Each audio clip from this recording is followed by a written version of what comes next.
About 2/3. Those who think they shouldn't, that the market and the individual should find their own levels. 1, 2, 3, 4, 5, 6. Okay, about 41. That's very interesting. Good.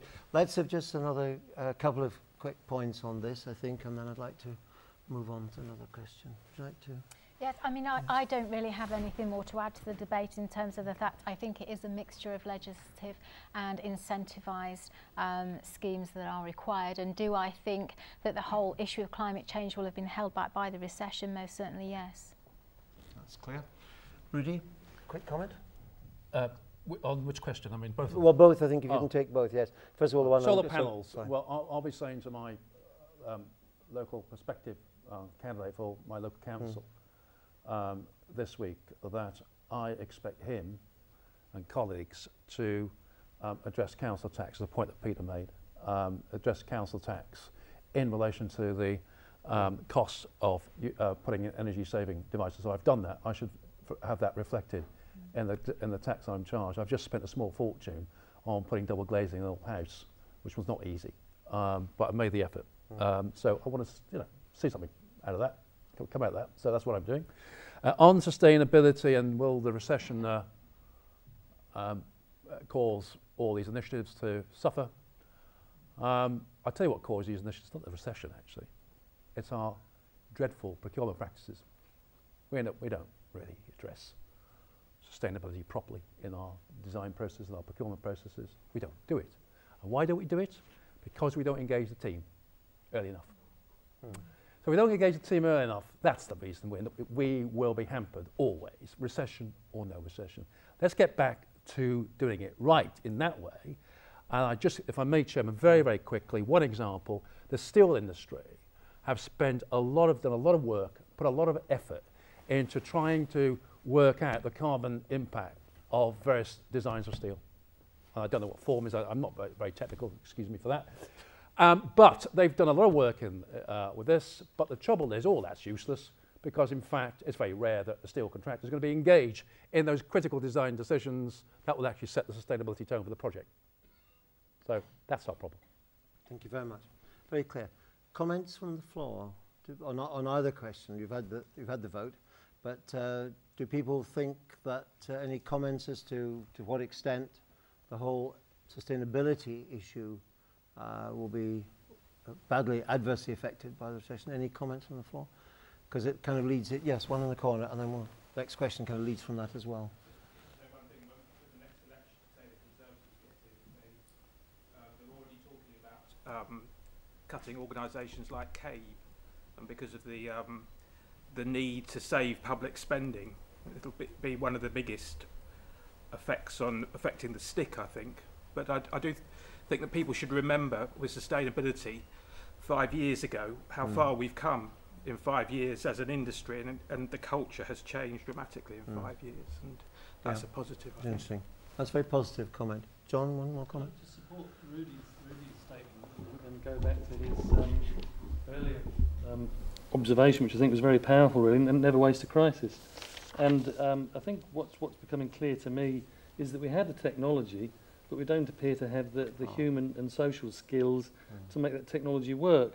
And perhaps, I think construction skills are starting to move that way. We had a great presentation from Alistair Collins the other day about skills sustainability. It seems to me what we need is to lay them to. How do we make sure that the skills that we've got and the technology we've got are integrated into the design? And I know there's a lot of work going on at the moment, but I think as engineers we need to recognise that our social and management schemes need to break new barriers, actually. Interesting comment. Thank you. The answer to that, Chairman, sorry, the answer to that is you don't give them the money. Just don't give them money if they get it wrong, if they get their procurement approach wrong. And the Housing Corporation, when it was the Housing Corporation, did that with the Housing Association and it worked. That's what we need to do right across the public sector. If you want to do this, this is the way you do it. You procure properly, building your sustainability requirements into the design, get the team there, get the team appointed early, and that you'll do, and you'll get it right. Because I heard very recently from one contractor who said, "Oh, this local authority was going down, was committed to a green building, absolutely. And then when it came to him to put his M&E work in, his M&E installation, they were told, sorry, the budget's now run out." So it's all dropped. Well, the answer to that is, if there was a budget, well, he didn't know about it. Why wasn't he brought in to look at the options? I agree with what the gentleman said at the corner. There's plenty of stuff out there. We can deliver sustainability, no problem. We have a problem with this. But we don't allow ourselves to implement the most efficient procurement practices that deploys our resources on these issues properly and efficiently and effectively. Can I stop you there? Sorry, because you weren't to know it, but because the next question is actually leading, I think, directly on from your last sentence. Richard Taverner. Oh, sorry, big one. Do you want one last thing and then Richard? A very quick point, because the Learning Skills Council were mentioned earlier with their funding arrangements, but one thing that they have done that has worked very well, I believe, is insisted on anything that they do fund will get a BREEAM Excellent. And I think it's that sort of lead that needs to be pushed through. Whether you agree with BREEAM or not, at least it's a start. And as the gentleman up there said, we've come an awful long way in 5 years. To be fair, it's in higher education as well, and I've got some people from the University of Cambridge in it. So, Tim? Just very quick, I think the HCA do the same in terms of carbon zero or code level 6 or whatever. So I think they put contractual requirements. Yes, it's code level 4 at the moment. Yeah, but I think they're looking to increase that year on year. Absolutely. Richard, your question from an architect. Will the better companies and practices in our construction industry invest in new technology to survive competitively? And will our international competitors? Right, an important question at the moment. Okay. Ted, would you like to start? Yours is a good company. Are you going to actually invest in these practices, or are you going to get taken over by a French or German company that is doing so? We were taken over 7 years ago by a Dutch company. Sorry about that. But effectively, in a way, what we're finding is we learn from our Dutch colleagues, and it may surprise you to know that our Dutch colleagues actually learn from us. In certain instances, from a sustainability viewpoint, we're actually further ahead than they are. The government, whatever you say about them, are actually taking the lead in terms of carbon emissions. In terms of technology, we invested over £500,000 in a new sustainable head office.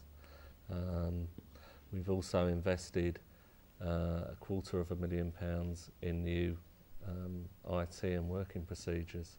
So I think the dynamic companies will invest and will see the opportunity, and I think it's important that we do.